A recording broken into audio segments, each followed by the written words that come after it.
Hello, everyone, and welcome to my YouTube channel. Today, my guest is Chana Studley. Welcome, Chana. Hi, nice to see you. Hi. Chana is from England and living in Jerusalem now. Yeah.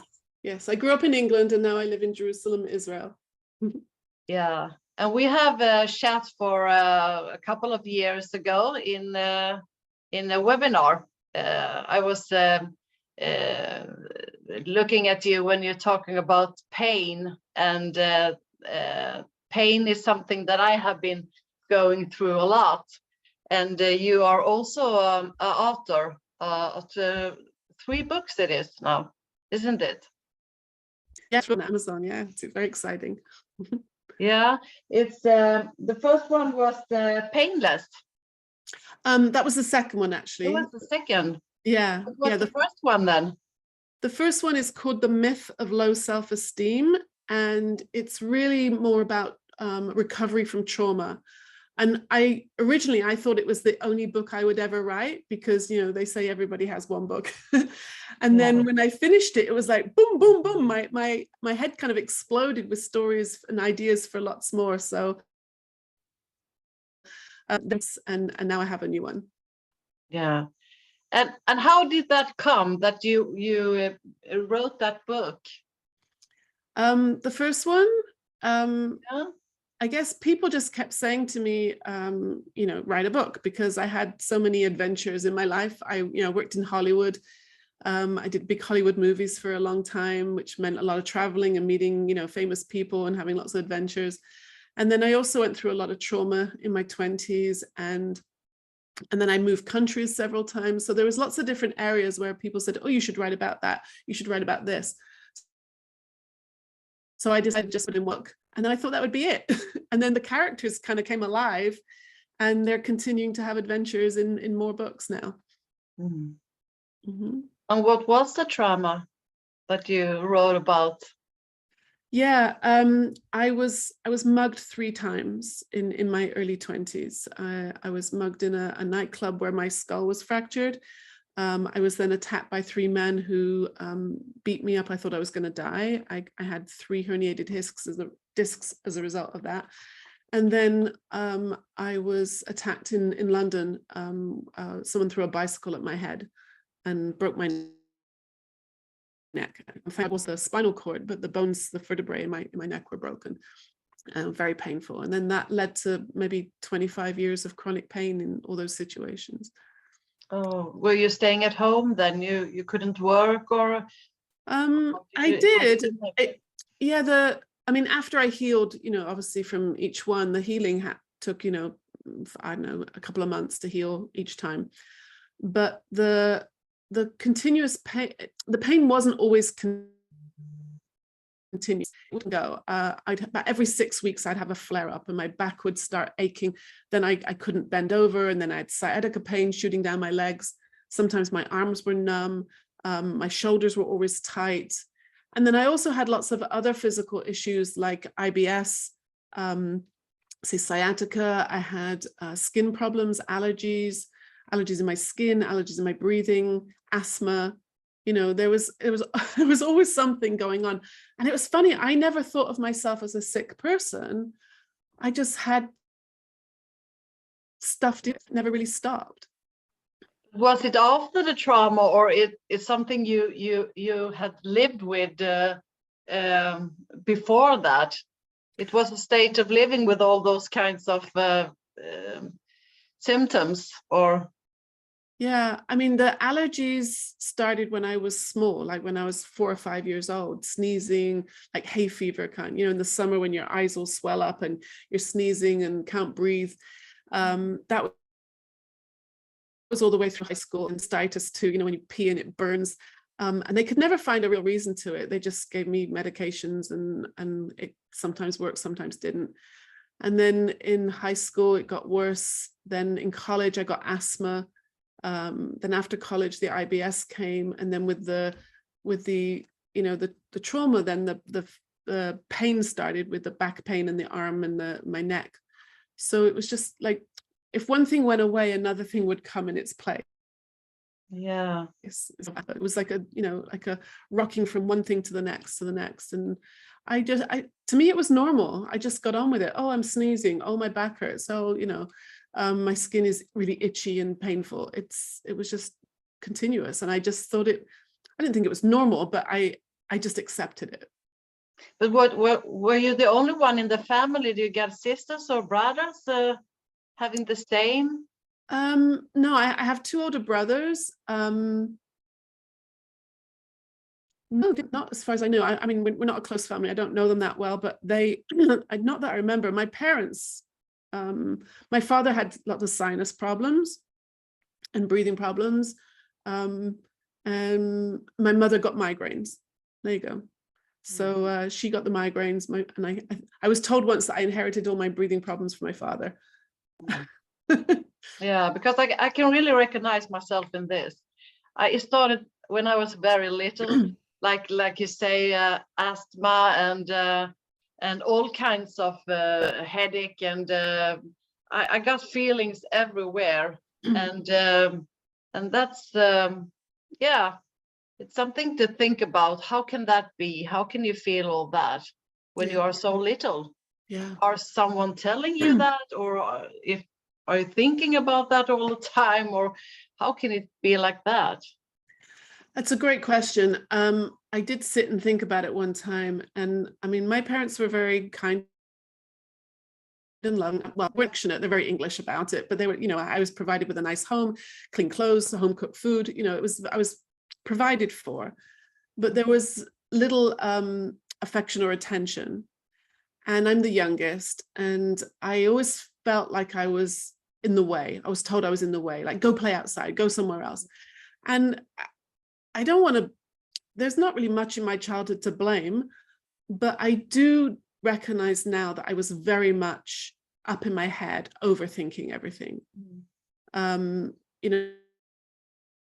Like I won't stay of school. I mean, the characters in the book are kind of my alter ego. And just my very first day of school, absolutely terrified that they hadn't called out my name to tell me which classroom to go to. And I remember sitting there, in this big room and 300 children, and I am really anxious that they've forgotten about me. They don't know my name. I'm in the wrong place. And the funny thing is, it's only recently I started seeing that as anxiety. I never thought of that anxiety because I was right and they were wrong. All my teens and my 20s, everybody else was wrong. I was right. So I never saw it as anxiety. So even when I would be nervous about walking into a room with other people, whether it was a classroom, I could never do the school plays or anything like that. I was way too, like, because I'm artistic, I'll do the costumes. I'll be behind the scenes. Don't make me, be in front of the stage. And so anything like that, I was really nervous about, and I would always have an excuse like, no, that's too lame. The music's bad. I'm not going to dance to that music, and then I'd be in the corner, jealous that everybody else was doing stuff and I was just sitting there watching. But then I'd be like so cool about it, so I never saw it as anxiety. I just saw it as I was a snob and I was judgmental, and I knew that. But really it was just covering up so much insecurity. And what I've learned now is when you're feeling a lot of insecurity and a lot of anxiety, the brain picks up on that. And because it thinks we're in danger, like actual danger, it starts producing adrenaline and all these stress hormones as if we're in a crisis. And our bodies aren't designed to sustain that level of crisis and that level of stressful thinking. And I see now that my body was screaming at me, trying to get me to slow down and to see that I was actually safe. I wasn't in danger. So it was a lot of innocent misunderstanding. And a lot of children walking to the nurse in the school. Oh, I have stomach. I don't feel well. I want to go home, and a lot of children sitting there and overthinking and feel a lot of everything. And I was also at the school nurse all the time, talking about because I felt criticized in school and felt that it was like you need to be in a special way to be there, and it make me feel uncomfortable. So I wanted to go home. And then I felt this, oh, my stomach and my head, and oh. Yeah, I can remember that, feeling like I couldn't participate in anything because and that feeling of needing to go home, it's interesting you say that. If I got really anxious and really upset, even in my, as an adult, it's like, that's it, I'm going home. Right? And I think it's like so many of us have this feeling of not being safe. And it's not that we're gonna, the big dog man, or we're going to get hit or anything. That's really, it's often just we're feeling our thinking, and then the sensations come and they don't feel good, and we want to be safe, and home is often the way that we feel we can have some control over that. So I would leave. Obviously in school you couldn't leave so much, but as an adult I would often leave places early or disappear because it didn't feel safe. And then you go home and bring your thinking with you. Yeah. And home, and then you get overwhelmed by all the thoughts, how sick you are, or how bad you're feeling, and that you're broken and not good enough, and blah blah blah blah. Right. Yeah. So True. when I did that, when I had those kind of much emotions at my work, and I went home and stayed home, all my thoughts came through me like and get more and more and more and more. And it gets so heavy that you can't get in the light. Yeah, I definitely had that.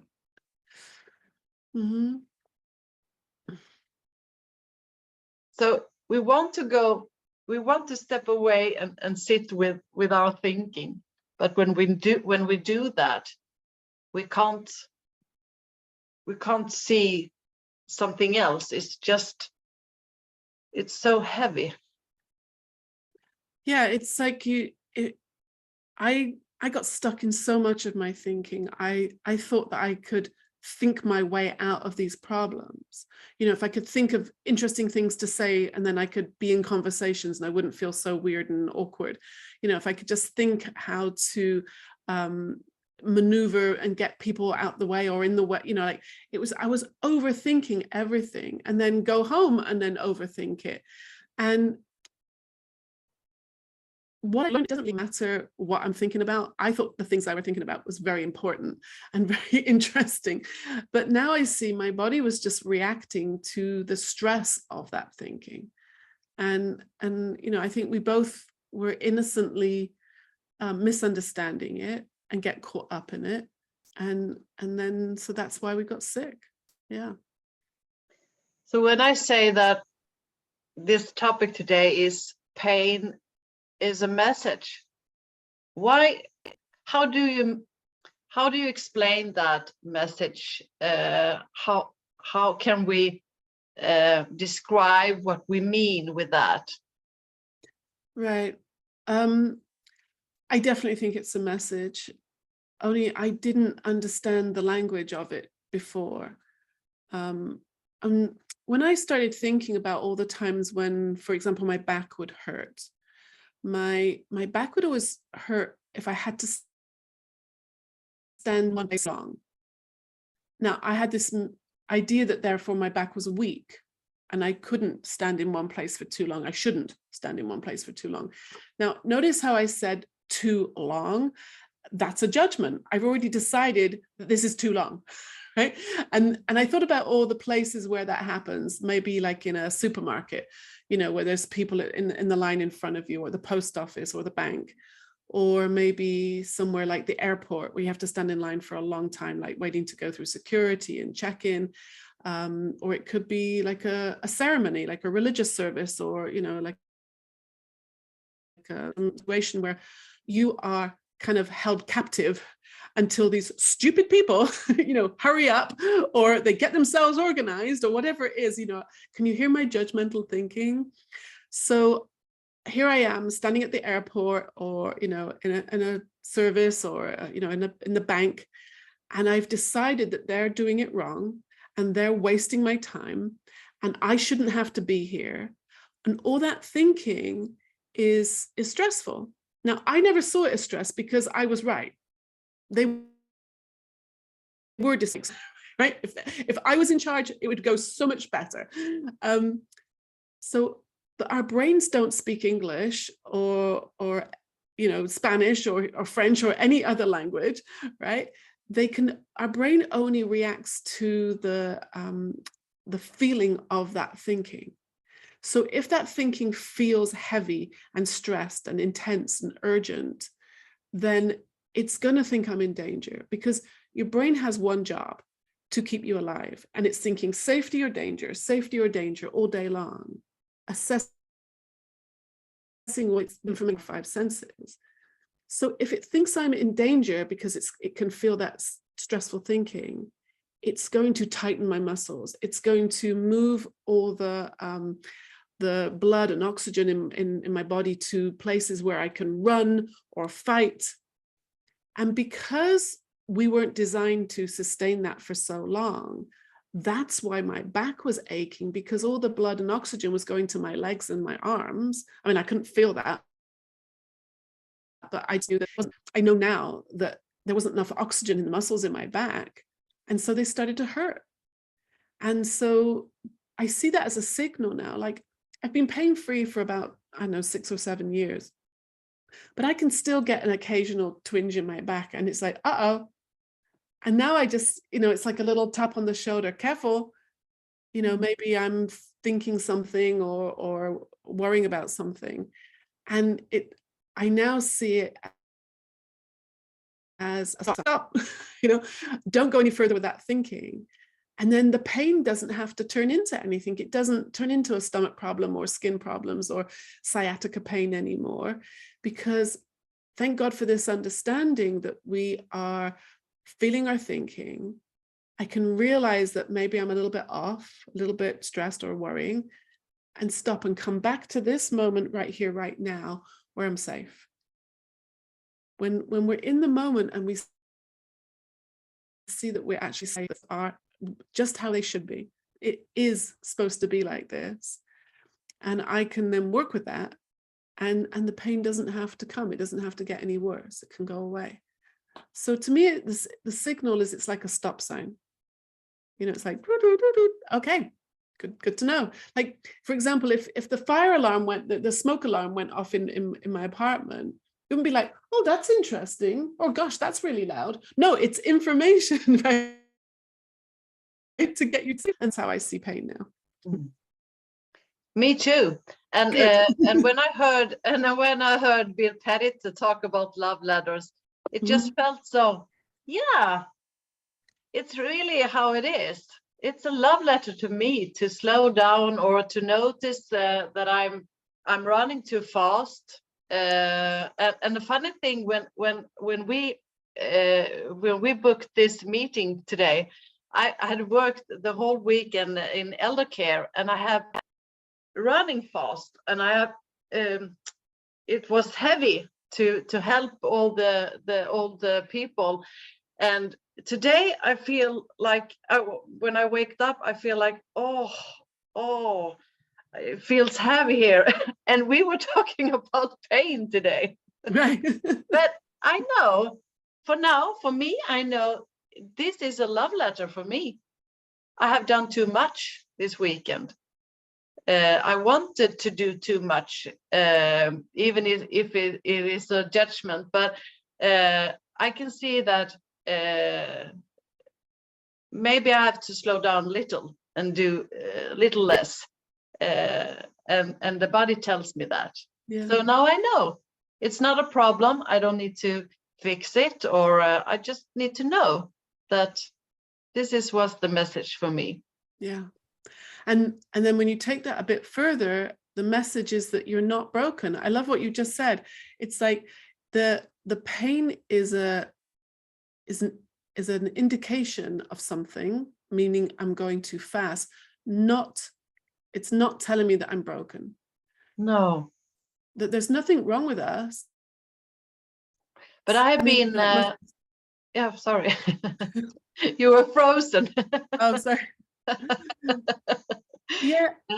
I have been outburn, and that's because I wanted too much all the time, and I needed to be a good girl, and wanted other people to tell me, "Oh, that's good, Cecilia." And so then I didn't listen to the message. Yeah. And then we can think that, oh, I can't eat milk, and I can't eat this and that, and I can't do, because something is broken in my body. Yeah.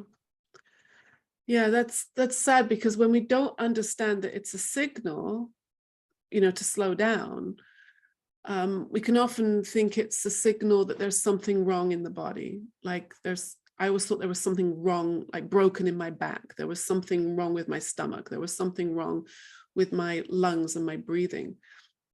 And I've met so many people now, worked with a lot of people who hear from that pain, that it means that they're broken, that there's something isn't working, and they go to the doctor, and then the doctor says, no, the test came back normal, there's nothing wrong with you. Then they go like, then what could it be? And then they get more anxious. You would think that would be a good message from the doctor, there's nothing wrong. But if we're already in a state of anxiety, then that adds to the confusion. And then we're getting more stressed. Our body is sending us more signals, more pain.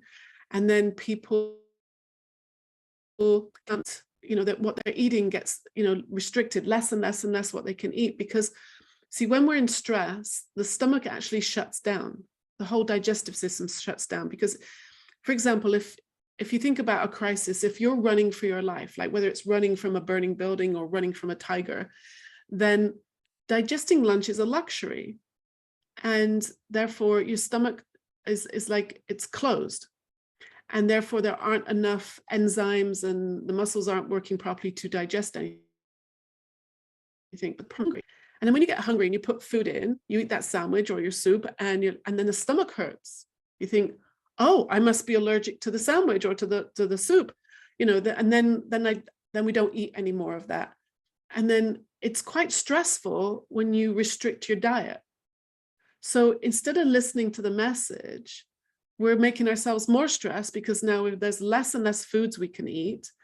And we're innocently thinking now I'm allergic to vegetables. Now I'm allergic. I heard someone say that they were allergic to water. Like, how could that be?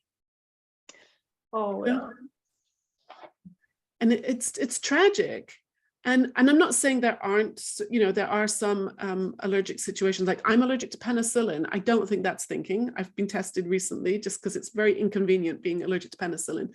Of course, there are some allergies that are organic and just the way our bodies are. But so many of the allergic things people suffer from these days are coming from a misunderstanding. Yeah. Yeah, it's really like that. And I got a lot of friends who can't eat things because of their stressed stomach. And even a headache. Headache is very many people have a lot of headache. Yeah. And I can still have headache sometimes but it's also, I can see the message. Yeah. To slow down,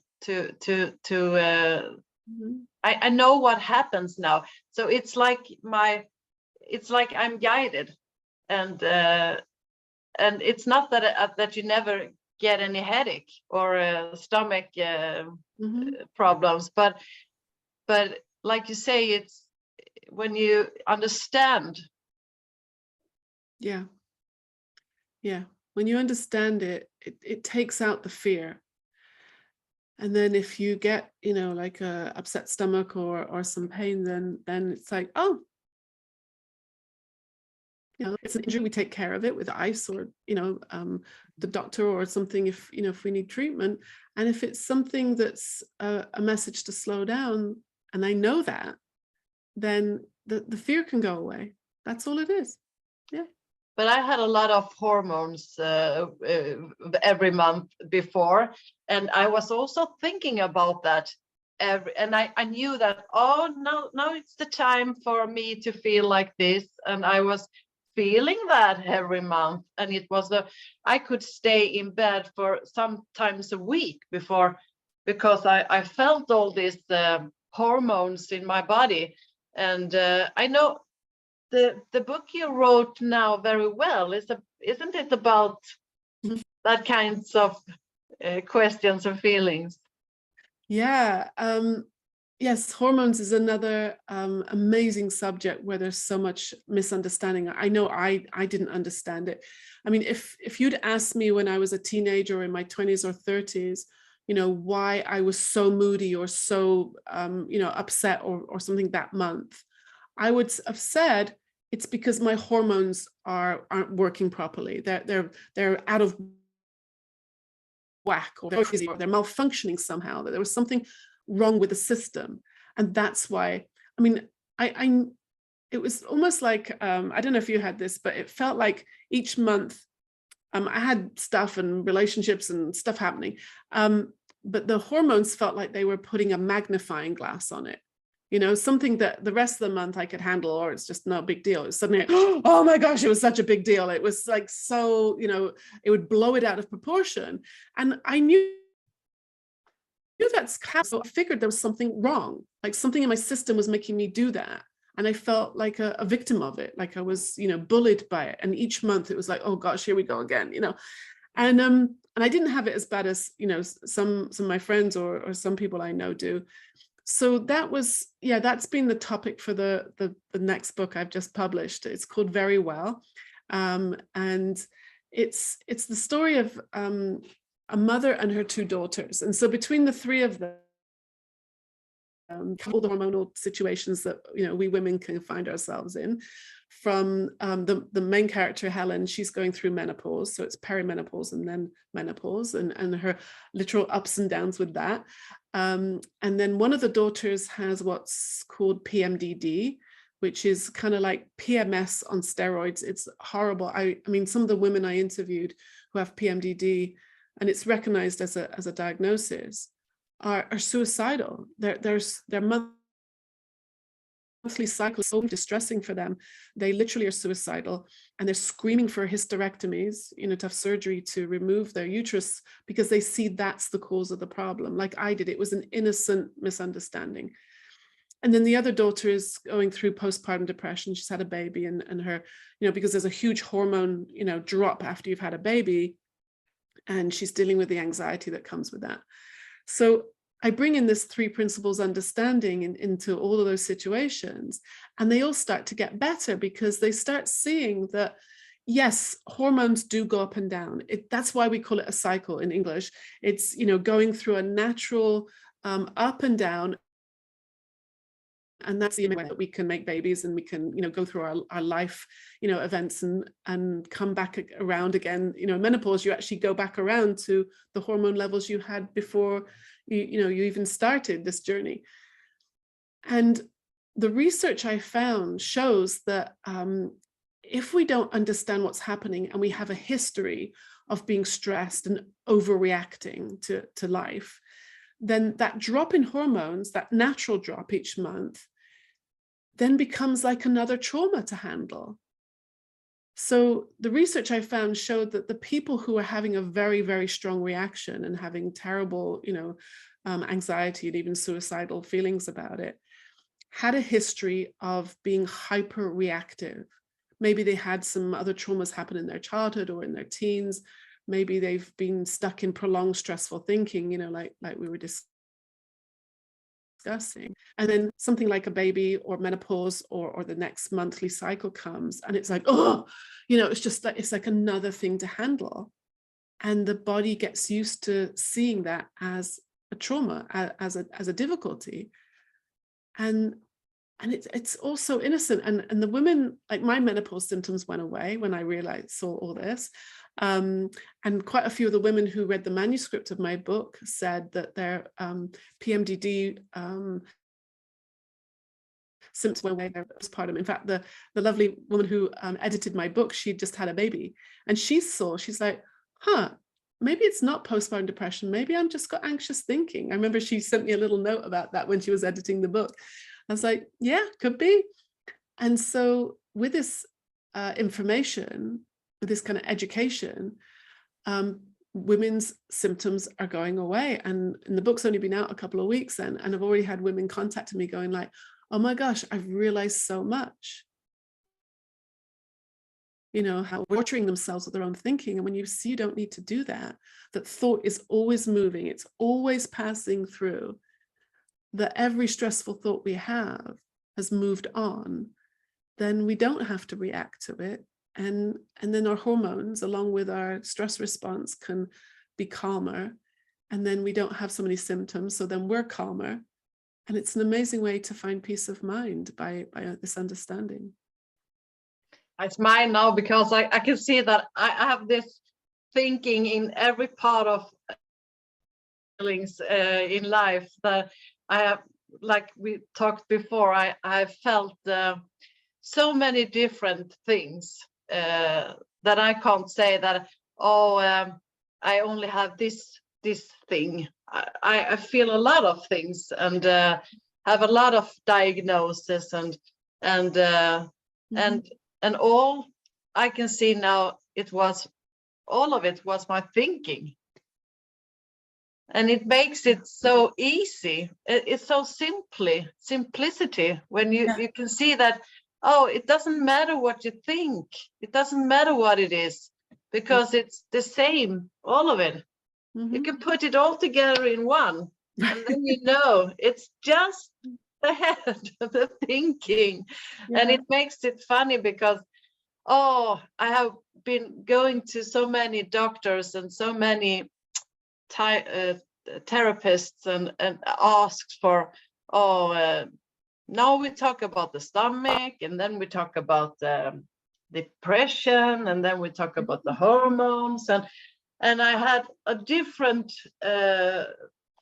things to meetings to go to with all this. Right. So it's a full-time job. Stressed because I had to meet so many people and do so many things.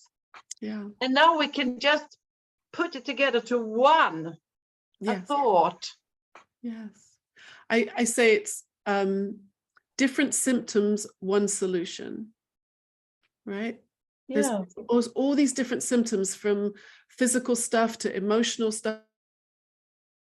For all these different symptoms, like I said, we can go to so many doctors, it's almost like a full-time job. And there's one solution, which is understanding the nature of thought, and understanding that every thought, every heartbreak, every pain we've ever had has moved on. And the only reason it feels like it isn't is because we're stuck in it, which is an illusion, you know, because it's always moving, it's always changing. And sometimes, you know, if I can just hang on to that it will move, it will change, then it does, and then we can feel better. There's one solution.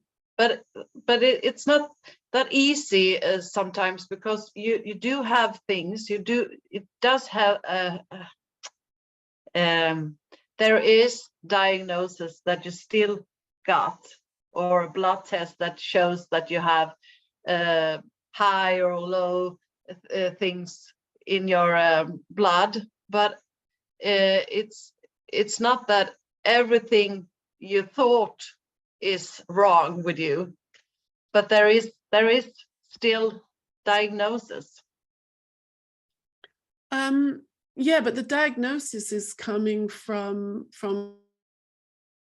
the effects of the misunderstanding of the thinking. You know, it's like for example, I've been researching ADHD, and they say, you know, they talk about tests, but the tests are subjective. There's no blood test, there's no scan or anything that can show something like ADHD.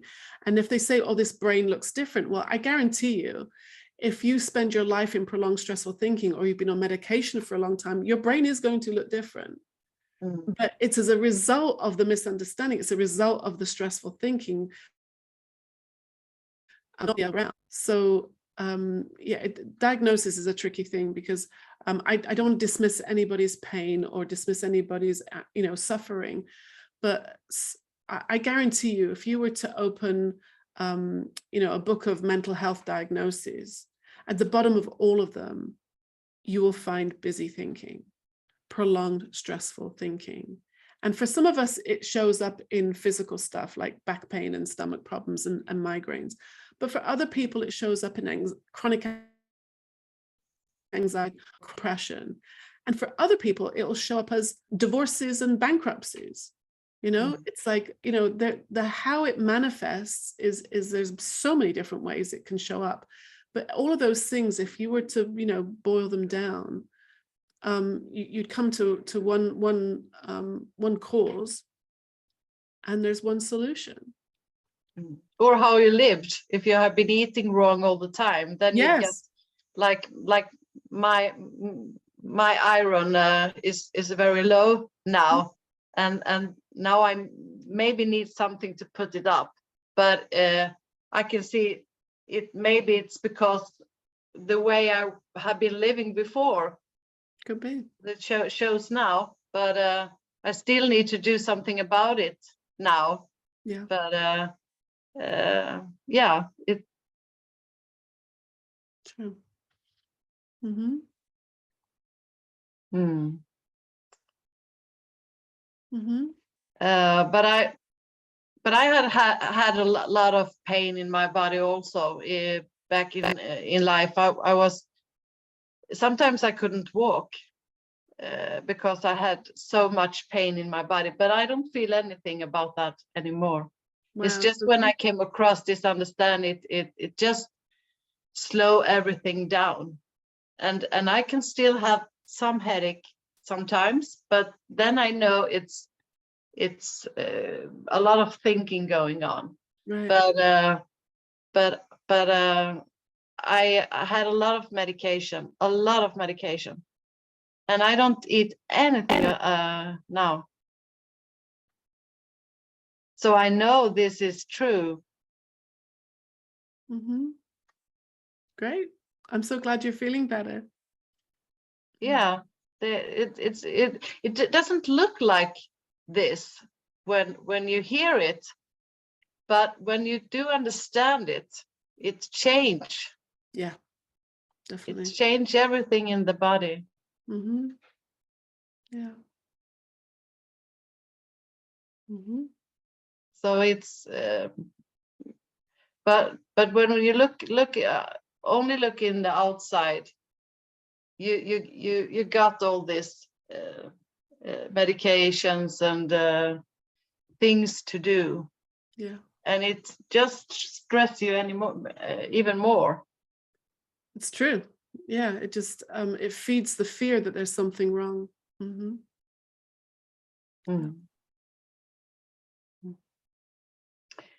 Yeah, you're doing a new project, Hannah.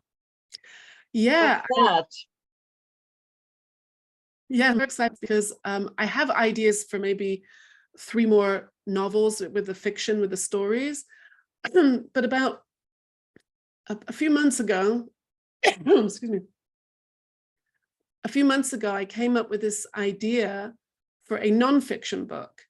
Because, like we've been discussing, there's so many people suffering with all different kinds of diagnoses, whether it's, physical stuff, but also emotional and mental health issues. And the doctors are finding more and more diagnoses all the time, like it's called the DSM. It's the book of, it's like the Bible of mental health diagnoses that psychiatrists and psychologists and the 5th edition, which came out a few years ago, I mean, I just bought myself a copy because I'm doing research on it, and it's literally like this thick, it's very expensive. In fact, it's the one of the best sellers on Amazon, and you're thinking, like, who's buying this book if it's a medical textbook? And the people who are buying it are mostly the people who publish the book. It's called the American Psychiatric Association publishes this book. And therefore, it's not a government book. It's not a university book even. It's published by association of doctors. And they're like what they call a guild, like you could have an association of car salespeople or shoe manufacturers or something. So they produced this book, and it's become like the Bible of diagnoses now. And every edition, they add in a few more hundred diagnoses. And I don't know if you know this, but they even put grief into this as a diagnosis. So imagine you've been married for something like 50 years. Your partner passes away. And if you're still grieving after 2 weeks, they're calling that a diagnosis. So they've basically and systematically put a diagnosis for every human behavior that we have. Now, why is this a problem? I mean, call me cynical, because I am, but I see this as an issue because then every human experience we go through, they can give us a medication for it. And the medications get us into even more difficulty. And like we've just been sharing, at the root of all of these problems is prolonged stressful thinking. And if you don't know that, then you think there's something wrong with you. So my idea is to put together a book with a short history of how psychiatry has got it backwards. And then I want to collect stories of people who have recovered from diagnoses in the Three Principles community. And I'm so grateful because I've already had Michael Neal has given me permission to use his suicidal ideation story. And Dr. Amy Johnson has given me permission to use her story of recovery from bulimia. And I've already collected stories. Yael Abramson recovered from psychosis. Jason Shires recovered from multiple addiction problems. So if you want to join these amazing, wonderful people and submit your story, anybody listening, if you have a story where, or you know someone, or a client or a friend or a neighbor who has recovered from one of these terrible diagnoses, then please let me know, because I want to compile them into a book. And this is going to be so much, such a great resource of hope and well-being that is underneath all of this misunderstanding. And then I had the idea that we could make a website. And then even once the book is published, that God willing, there'll be more stories, and we can keep adding them to the website as a resource where people, not just in our community, but people from the medical community, people are saying, can come and see that people do get well and don't need all those treatments and medications anymore, that they have returned to their innate well-being and are living their best lives, free of all that stress and anxiety, with this understanding that we're not broken and that we have innate health.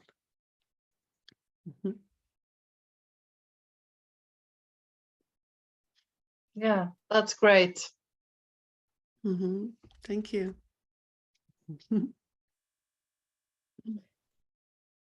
And I think that we both are a good example of how to recover from suffering. Yeah. Because I'm no longer thinking as I have ADHD or bipolar or suicidal thoughts or depression, or nothing about that anymore. That's amazing. Yeah. See, I want people to know that, that we, and the reason I'm doing it in terms of diagnosis is because that's the language that people outside of our community speak. When I meet new clients and they tell me they've got ADHD and OCD and bipolar, like you said, and I had a client once who had 10 different diagnoses, self-harm, borderline personality, on and on and on. And we worked together for a period of time, and her diagnosis went away. And she actually got into university, but the university wanted a letter from her psychiatrist because she had all this mental health history. And I remember saying to me, she said, oh gosh, what a waste of time. Why did I bother trying to get into university? They're not going to give me a place because of my history. And I said, no, let's go back to your doctor and get him to see you how you are now. Get him to letter. So she went back to the psychiatrist and he opened her file and he's like, and like with a pen, he's like, check.